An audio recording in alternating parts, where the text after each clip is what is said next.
नमस्कार, बिहार मिथिला न्यूज़ में आपका स्वागत है। मैं हूं मनोज। और लगातार बिहार की बदलती राजनीति और 2024 लोकसभा चुनाव को लेकर के हर पल जो राजनीति बदल रही है, रणनीति बदल रही है, उसे लेकर के बिहार की जनता परेशान है। एक तरफ लालू प्रसाद यादव, तेजस्वी यादव सरकार से बाहर हो चुके हैं और ईडी का लगातार दबाव है। इसके साथ ही लोकसभा सीटों का तालमेल नहीं हो पाया है।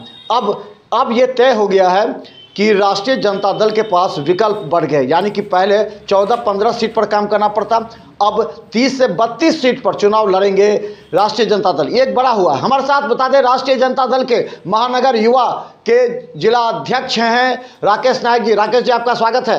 बहुत बहुत धन्यवाद मनोज जी आपका। राकेश जी, युवा के कंधे पर जिम्मेवारी होती है और खासकर तेजस्वी यादव भी युवा हैं जिनके प्रति लोगों का आस्था बढ़ गया है। हम बता दें, तेजस्वी यादव के प्रति जितना लोगों का आस्था है कि वो बेहतर काम करते हैं और उनकी छवि, बोलने के तरीके सब उन्हें पसंद करते हैं। क्या इस पर चुनाव जीत जाइएगा?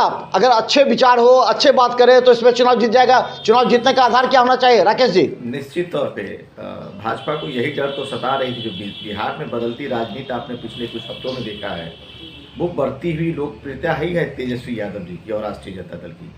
तेजस्वी यादव जी ने बीते हुए 17 महीनों में जिस तरीके से लगातार अंधाधुंध नियुक्ति पत्र बांटी है, 2.5 लाख से ऊपर उन्होंने शिक्षकों को यहाँ पर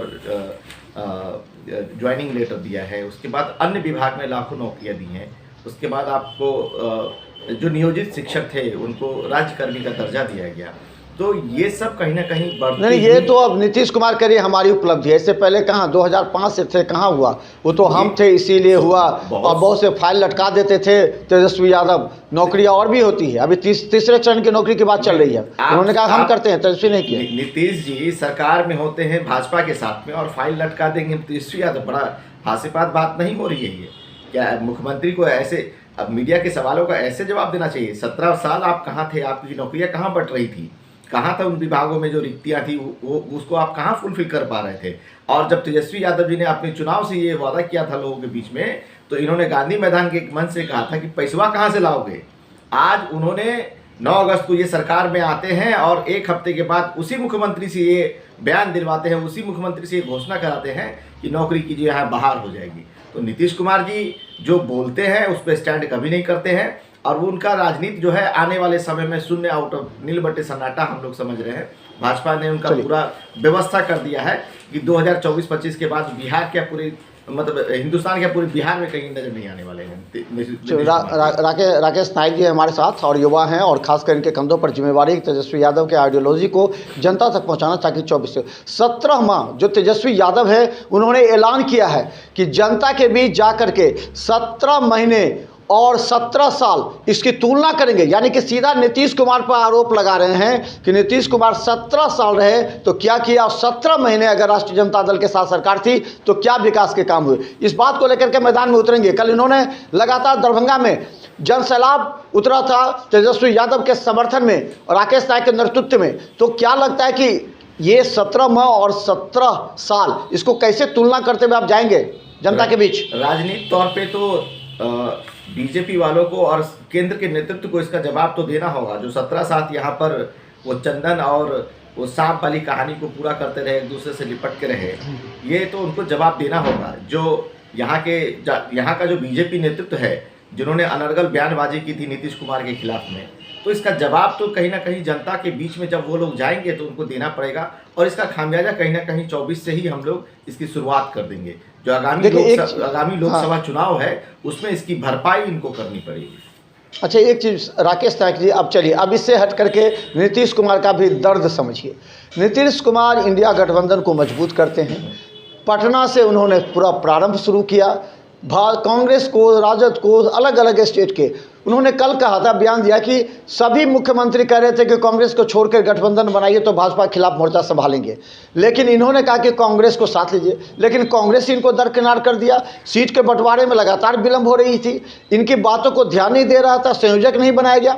तो इनका भी तो दर्द होगा ना। ये मजबूत कर रहे थे इंडिया गठबंधन को, लेकिन इनको दरकिनार कर दिया गया, तो किसको दर्द नहीं होगा? आपको दर्द हो रहा है ना, तेजस्वी यादव को अलग कर दिया, इतना मेहनत से काम किए, तो दर्द उनका भी जायज है। दर्द तो हम लोगों को इस बात की चिंता हो रही है कि हम लोग जो युवाओं के लिए चिंतित थे, उन माताओं बहनों के लिए जो चिंतित थे, जिनके घर में एक रोजगार जाने पे 10 लोगों का सृजन हो रहा था, 10 लोगों का परिवार चल रहा था, हम इसके लिए चिंतित। हम सत्ता के लिए चिंतित लोग नहीं है। अगर सत्ता के लिए चिंतित लोग होते तो 10-20 विधायक इधर से उधर करने की क्षमता निश्चित तौर पर लालू यादव के नेतृत्व में, तेजस्वी यादव के नेतृत्व में है। इस तरीके की जो है गिरी हुई राजनीति करने का काम राष्ट्रीय जनता दल का जो है ये इतिहास नहीं रहा है। ये इतिहास जो है कहीं ना कहीं भाजपा का रहा है, ये इतिहास नीतीश कुमार का रहा है।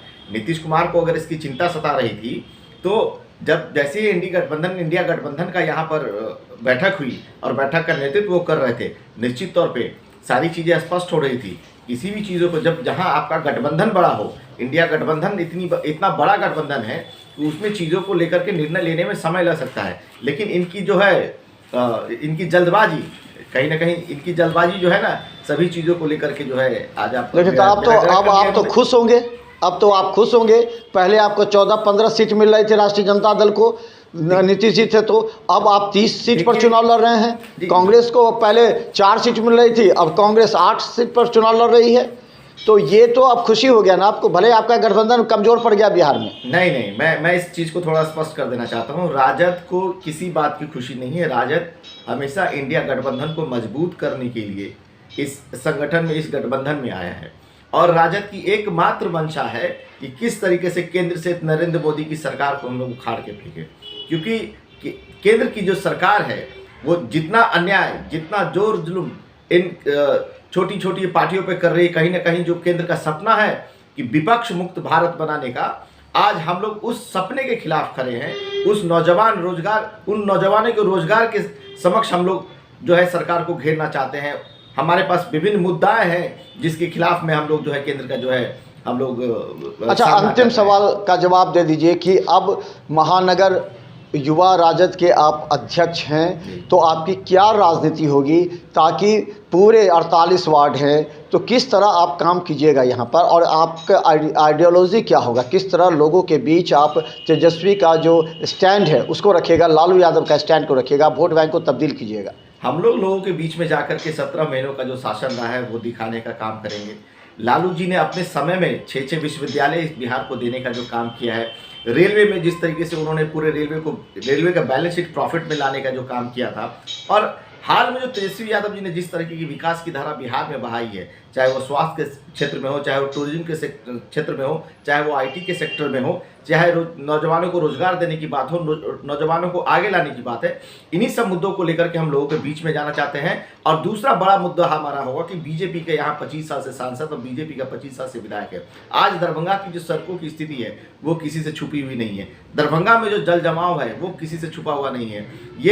ये स्वच्छ भारत के नाम पे जो है करोड़ों रुपए की उगाही करते हैं। दरभंगा कितना स्वच्छ है यहाँ के मीडिया के लोगों से भी छुपा हुआ नहीं है। दरभंगा में जो जिस तरीके की ट्रैफिक की व्यवस्था है, जिस तरीके से अतिक्रमण के कारण जो आए दिन लोगों को जाम से जूझना पड़ता है, तो दरभंगा के लोकल कुछ चुनिंदा समस्याएं हैं। आज तक दरभंगा को इन्होंने राजधानी देने का काम नहीं किया। ये पूरी दुनिया में ढोल पीटते हैं, हमारा भारत, हम भारती माँ के पुत्र। और ये जिस तरीके से ये ऐसे लोगों का जो मुद्दा है, ये राम जी के नाम पर जो वोट लेते हैं, ऐसा राम राज होगा कि छल बल कल शासन सत्ता के लिए आप कुछ भी करें, ये संभव नहीं है। इन्हीं मुद्दों को लेकर के हम लोगों के बीच में जाना चाहते हैं।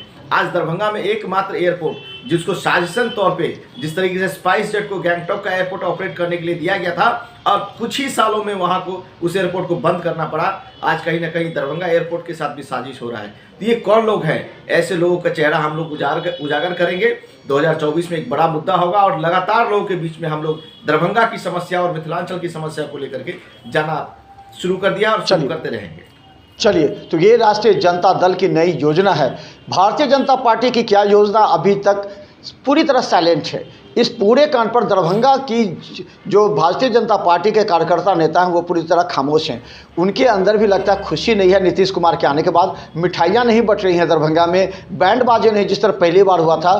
तो लगता है कि बीजेपी में भी खुशी की लहर नहीं है। तो कैसे 2024 का चुनाव लड़ेंगे? इस तरफ राष्ट्रीय जनता दल तय कर चुकी है अपना उम्मीदवार कौन होगा दरभंगा से। अब भारतीय जनता पार्टी में कंफ्यूजन है। अभी तो ये मंत्रिमंडल का बंटवारा कर रहे हैं, अभी तो बंटाधार उनका वही होना है। अभी पहले मंत्रिमंडल का बंटवारा कर ले, उनको क्या दे रहे हैं नहीं दे रहे हैं, पहले ये तो तय हो सरकार जाए। यहाँ एक बहुत बड़ा मुद्दा सदर ब्लॉक का आया था, जो भाजपा के जो है सांसद, भाजपा के वरिष्ठ नेता के जो है प्रपत्र जो है, यहाँ एक 1000 रुपये के स्टाम्प पेपर पर जो है लोगों के बीच में एग्रीमेंट होती है प्रमुख और उनके बीच में, ऐसे खबरों को भी लोगों के पटल में, आम जनता के बीच में लाने का जो है आप लोग प्रयास कीजिए। इसके लिए आपका बहुत बहुत धन्यवाद रहेगा। तो धन्यवाद। आज हम भोला यादव का भी दिखाएंगे स्टेटमेंट, क्योंकि हमारी बात हुई, उन्होंने कहा है कि जो भी स्टैंड होगा अब खुलकर राष्ट्रीय जनता दल उतरेगी, क्योंकि नीतीश कुमार और भाजपा की मनमानी नहीं चलेगी। लगातार हम दिखाएंगे किस तरह एक तरफ राष्ट्रीय जनता दल पूरी तरह मैदान में आक्रोशित होकर के सड़क पर उतर रही है, तो भाजपा खामोश क्यों है? क्या नीतीश नहीं पच रहे हैं? हर खबर देखिए बिहार मिल्क न्यूज के साथ। धन्यवाद राकेश जी, धन्यवाद। धन्यवाद मनुष्य।